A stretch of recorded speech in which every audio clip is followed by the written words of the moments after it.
Salut, aujourd'hui je vais esquisser spécifiquement la tête de mon dragon avec un rendu visuel stylisé. Tu vas voir, c'est une partie qui est très importante parce que la plupart du temps, les gens, quand ils dessinent d'imagination, surtout sans méthode, ils y vont sans préparation, ils savent pas ce qu'ils veulent, ils dessinent n'importe quoi. Et surtout, en cours de route, ils abandonnent parce que le résultat obtenu ne leur plaît pas. Tu m'étonnes, c'est un petit peu normal parce que, tu sais, la première chose à faire, où il faut bien se préparer, c'est au niveau du style visuel. C'est ça qui est important. Donc, c'est ce que je vais te montrer aujourd'hui. Donc, au programme de cette vidéo, on va déjà se concentrer spécifiquement sur la tête. On va prendre le temps de tester différents rendus de dessin sur cette tête. Et ensuite, à partir de ça, je vais pouvoir te montrer quelques artistes qui m'ont inspiré pour trouver le style parfait qui colle à mon dragon. Et à la fin, suite à ça, je vais pouvoir te montrer comment je m'approprie ces styles pour intégrer dans ma manière de dessiner. T'es prêt? C'est parti! Cet artiste-là qui est super bien, je me souviens plus, c'est au niveau de son ancrage et de ses formes. C'est très cartoon, on est ici entre du stylisé et du cartoon, et ce que j'aime beaucoup, donc je vais essayer de trouver un juste milieu entre ça, avec à la ligne très fin, et ici, c'est plutôt sur la masse, c'est-à-dire vraiment sur les formes en deux dimensions, qui crée vraiment cet aspect, tu vois, c'est vraiment des formes simples, géométriques, combinées avec de la ligne. C'est ce que je vais essayer de faire et je ne vais pas le faire tout ça sur le dragon, ça prendrait trop de temps au départ. On n'est pas trop sûr, ce qui fait qu'on est d'une manière pragmatique et optimale. On va juste travailler ce style-là que sur la tête.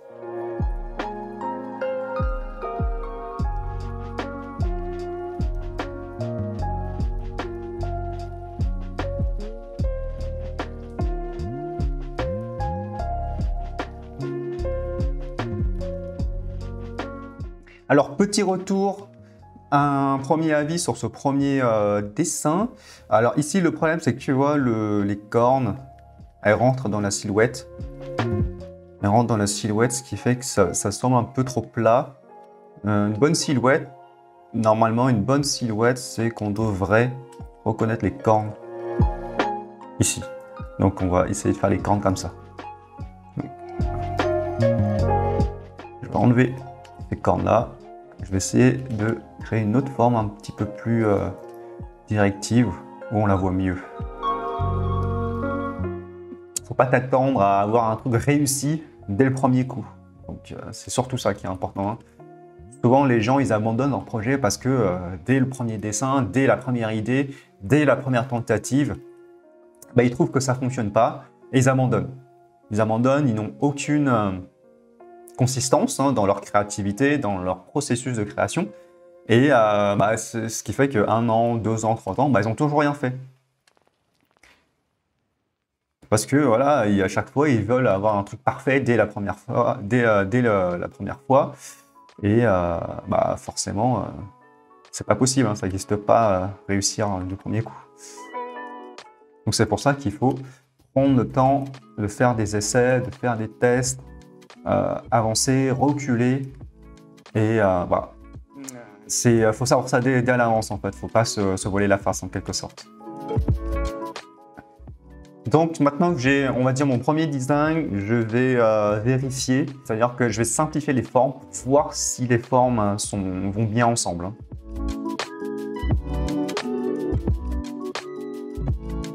Tu vois là, ça pose un petit peu problème. Parce que ce triangle-là, tu vois, on a un triangle qui est trop équilibré là. Faut réfléchir. Soit il faut grossir ce triangle, je pense. Tu vois, ici, c'est trop équilibré. Il faudrait casser la silhouette un petit peu plus.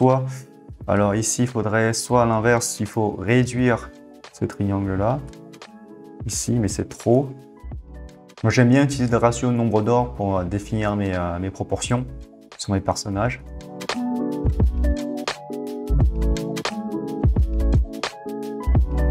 Ça me semble beaucoup mieux.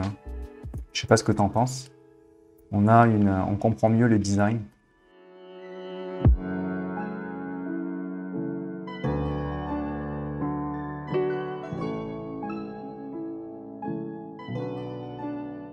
Alors là, j'ai fini, j'ai fait 3 silhouettes. Je vais en faire encore. Je trouve que je suis pas satisfait. Pour l'instant, j'aime beaucoup cette silhouette-là. C'est vrai que les angles c'est les angles qui font tout en fait ici. Tu vois, c'est à la fois on a des cornes qui sont très anguleuses. Donc ici, ça sera intéressant d'accentuer un petit peu plus les angles. Et il y a aussi la question des proportions. Donc c'est la partie, tu sais, qui est ici, là, qui est en noir, plutôt ici. La partie noire qui sera des plumes ou des poils, ça sera des plumes. Et la partie tête avec les yeux qui sont petits, avec la petite barbichette en corne. Allez, on continue la suite. Il faut en faire 9, hein. Il faut en faire 9 pour trouver vraiment, pour vraiment aller au bout de notre énergie créative. Hein. Parce que si, tu vois, si je me contente de 3, je pense que je vais louper une bonne idée, je pense. Hein. Parce que là, tu vois, j'ai aligné 3 idées qui se ressemblent sans trop grande difficulté. Donc, quand c'est facile, enfin, quand tu ressens pas la difficulté, ce qui ne veut pas dire que c'est facile, c'est que tu peux encore faire mieux. Tu peux encore faire mieux, donc oui, là, on va essayer de faire mieux encore. C'est obligatoire les cornes, il faut que je les place, même si, tu vois, c'est impossible à placer des cornes ici. Pourquoi ça? C'est parce que les poils, ça crée déjà beaucoup de texture, de confusion dans la silhouette. Et bah voilà, c'est juste ça, en fait. C'est ce qui fait que ça rend difficile de rajouter des cornes. Mais je les veux absolument, ces cornes. Ah, j'aime beaucoup celui-là. Hein. Je pense que je vais partir sur cette idée-là. J'aime beaucoup. Je vais abandonner l'idée des cornes, je pense. Donc, on va partir sur celui-là. Je ne sais pas ce que tu en penses. Dis-moi ce que tu aimes bien. Donc, ici, c'est le 1, ça, c'est le 2, le 3, le 4, le 5, le 6, le 7, le 8 et le 9. Dis-moi quelle est ta tête préférée. Hein. Je vais récupérer le dessin 7 et le dessin 2 et je vais pousser le rendu à fond pour tester visuellement ce que ça rend le nouveau style que j'ai envie de tester. Donc c'est parti. Évidemment, je vais me permettre de faire quelques décorrections. Hein. Ça fait un petit moment que j'ai fait une pause. Et là, je me dis que ça serait intéressant de redéfinir un peu plus les formes. C'est d'avoir un petit peu plus de différentes proportions au niveau des petits cornes qui sont sur le côté.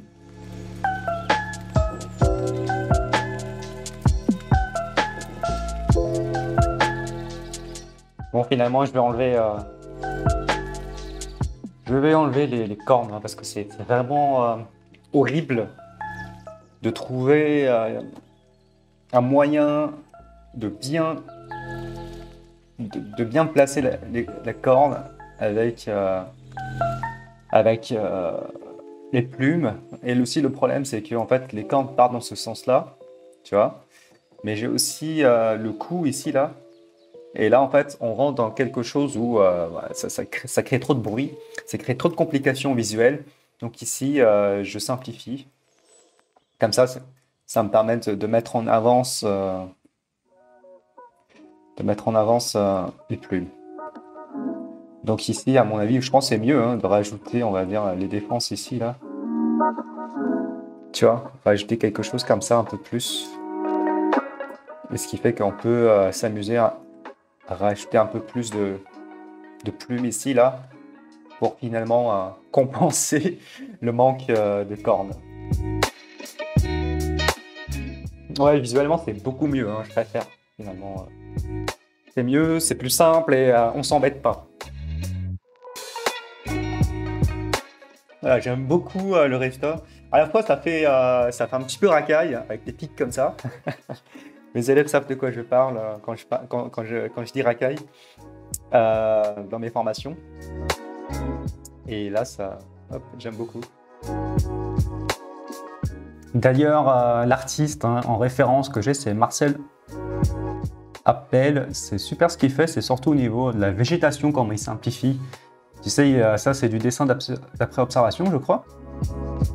Et tu as vu comment il simplifie bien les plantes, c'est surtout au niveau de la masse noire qui fait tout, quoi. C'est super. Même au niveau du dessin, si tu peux regarder comment il dessine. Tu vois, il réfléchit quelles sont les lignes, et ensuite il regarde, il fait qu'est-ce qu'il aplatit, qu'est-ce qu'il met, tu vois, qu'est-ce qu'il aplat, il met en fond, ainsi de suite. C'est super intéressant de voir ce qu'il fait. Je te recommande de voir son portfolio sur ArtStation, c'est super bien. Bah, c'est le même principe que, tu sais, l'autre dessinateur que je t'ai montré au départ. C'est une recherche de formes basiques, simples et super efficaces que j'aime beaucoup.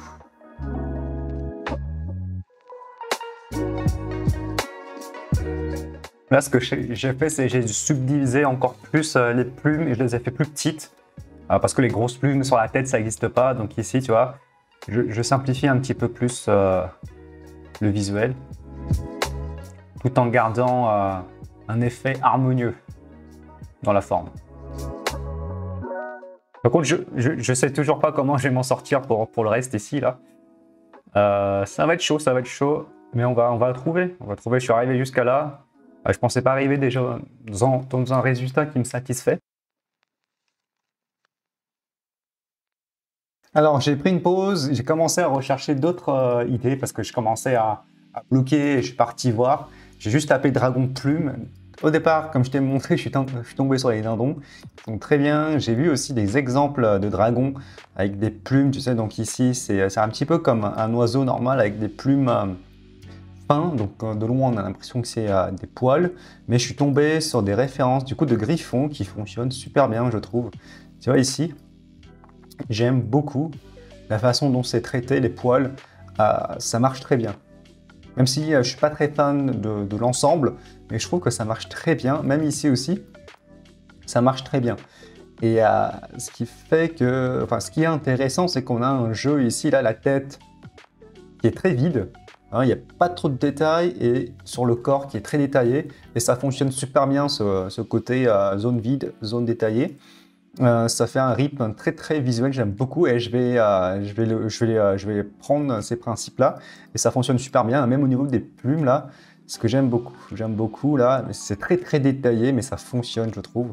Même on va simplifier ça, ça va fonctionner, je suis sûr. Ici aussi j'aime beaucoup la variété des plumes, donc ici on a des espèces de plumes longues ici, et aussi des plumes assez larges et ici des plumes encore plus épais de plus en plus. Donc tu vois ici il y a une variété très très très différente. Ça fonctionne aussi super bien au niveau de la queue. Ça fonctionne trop bien. Allez, on va voir si ça fonctionne. Et ça sera la dernière, j'espère. Changement d'idée. Parce que tu vois, c'est ça, c'est difficile. Tu vois, on t'apprend souvent à dessiner, mais truc d'un dessinateur, c'est surtout trouver des bonnes solutions. Tu vois, souvent les gens, ils n'arrivent pas à dessiner les plumes, ils vont aller demander comment on dessine des plumes. En fait, non, il faut juste apprendre à observer, apprendre à tester et faire des erreurs, surtout des erreurs, de voir ça marche pas dans mon cas, comment je vais l'adapter, comment je vais essayer de trouver des solutions, faire beaucoup de tests, beaucoup d'essais-erreurs. Et tu vois, depuis le début, j'ai pas tapé sur Google comment dessiner des plumes, tu vois, parce que c'est un peu débile. J'ai surtout cherché des idées, des références, des artistes qui ont résolu ces idées-là. Et j'ai trouvé ça et ça fonctionne super bien, tu vois, ici, là. Et c'est pas trop réaliste non plus. Moi, je veux pas un truc réaliste, hein. Je veux un truc stylisé quand même. Et on va partir sur ça. C'est parti. Je suis quand même content d'avoir galéré jusqu'à là pour ma tête quand même. Je trouve que ça donne un bon résultat. Ça fait pas trop dragon classique, tu sais, dragon asiatique. Et on reste quand même assez stylisé. J'aime pas mal. Je sais pas ce que tu en penses, n'hésite pas, hein, comme d'habitude, à dire ce que tu en penses. À me dire peut-être si tu as d'autres idées, tu vois, des références que tu as vues qui auraient mieux correspondu à ma problématique. Hein. On parle de problématique, hein, on ne parle pas de dessin. Et n'hésite pas à partager. Et n'hésite pas aussi à dire ce que tu en penses. Et il y a aussi des artistes que tu aimes bien, tu vois, qui, quand je dessine, ça te fait penser à quelqu'un. N'hésite pas à m'en parler aussi. Surtout au niveau du style, parce que moi, je me focalise essentiellement sur le dessin de la ligne et des masses. Et c'est ce que j'aime le plus et c'est ce que je trouve de plus formateur. Donc n'hésite pas à me partager d'autres artistes qui, on va dire, dessinent un peu comme moi. Je suis content quand même de ce premier croquis à 80% finalisé. C'est pas mal, hein. Moi je trouve ça pas mal. C'est évidemment, c'est très détaillé, mais j'aime bien. J'aime bien. Je suis un maso, hein. J'adore dessiner les détails quand c'est comme ça. Pourquoi ça? C'est un challenge parce que tu sais, à la fois il faut chercher à donner de la fluidité dans le dessin, c'est-à-dire à contrôler le regard, hein. N'oublie pas, je te dis à chaque fois, c'est quand tu dessines, c'est tu dessines pour l'œil, hein. Tu dessines pas parce que tu as envie de dessiner. Enfin, évidemment aussi, mais c'est entre ton envie et aussi de dessiner l'œil. Donc, qu'est-ce qui se passe ici? On a cette zone-là qui est plutôt vide, hein, tu vois, qui est vide et qui accroche bien le regard parce qu'on a l'œil. L'œil ici, là, généralement, les yeux, c'est ce qui accroche le plus le regard. Et c'est très puissant. Quand tu dessines un œil, tout à 99% du temps, c'est ce que l'œil humain regarde en premier, automatiquement. Donc, à partir de cet œil-là, et une petite courbe ici, en fait, on emmène le regard un petit peu par là. Par là, ensuite, avec les sourcils qui partent par là, on a donc des formes, tu vois, qui aident finalement successivement à découvrir le reste du corps et on a une forme de fluidité. Ce que j'aime bien avec cette crête là, ça fait une petite crête, ça fait un petit peu agressif. Tu sais, on a une forme comme ça. On a un monstre avec une forme en pic comme ça là. J'aime bien, ça fait agressif et c'est totalement ce que je voulais ici. Ensuite, maintenant, je vais juste travailler sur ça. Je ne vais pas me compliquer la vie, je vais me focaliser sur ça et je vais le pousser jusqu'au résultat final. Enfin, juste cette partie-là. Et comme ça, sur le corps principal en entier, je pourrais transposer ce modèle-là sur le corps en entier. C'est ce qu'on appelle un benchmark. Benchmark, je crois que ça s'appelle en français, je crois que c'est étalon. Tu sais, ça doit avoir un critère. Je ne suis pas trop sûr comment ça s'appelle, je connais que le langage professionnel anglais. C'est un benchmark de qualité, de style visuel, un point de référence où le reste du corps doit être aussi traité de la même manière. Donc, ça sera dans la prochaine vidéo. Moi, je voulais tout te montrer dans cette vidéo, mais à mon avis, je vais m'arrêter à là. Parce que te montrer ça, c'est intéressant dans le sens où tu m'as vu galérer, trouver bien placer les plumes, hésiter, recommencer plein de fois. Et tu vois, dessiner, c'est pas seulement dans la technique, mais c'est aussi dans la réflexion, dans la recherche du visuel, comment on adapte les plumes dans un cas particulier d'un dragon, tu sais. Comment c'est perçu, surtout les petites plumes, tu vois, de loin on voit que c'est des poils, mais en fait de près tu vois que c'est des plumes mais qui sont très fins. C'est ça qui est difficile au départ à comprendre et ça prend du temps et ça demande beaucoup d'essais-erreurs, hein. C'est très important, c'est comme lancer une entreprise. Quand tu lances une entreprise, tu n'es pas sûr si elle va marcher ou pas. C'est pareil en dessin, il faut tester. Et il ne faut pas se décourager et aussi c'est très important, hein, je le rappelle encore, il ne faut pas te dire que tu vas réussir dès le premier coup. Ça, c'est impossible.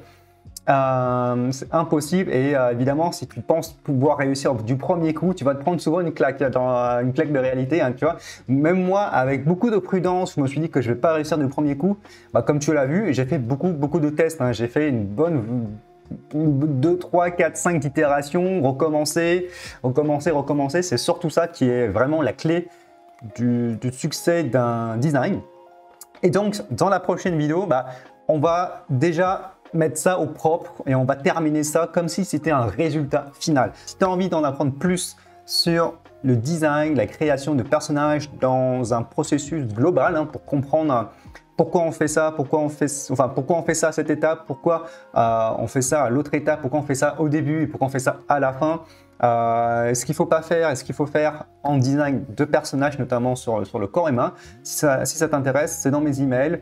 Je raconte tout ça en détail. Donc, c'est 12 petits cours que tu reçois sur 12 jours. Comme ça te permet de bien assimiler l'information. Donc, si ça t'intéresse, c'est en description en description, tu cliques sur le lien, tu tombes sur mon site et tu rentres ton email et tu reçois ça dans ta boîte mail. Donc, à tout de suite dans tes emails. Salut!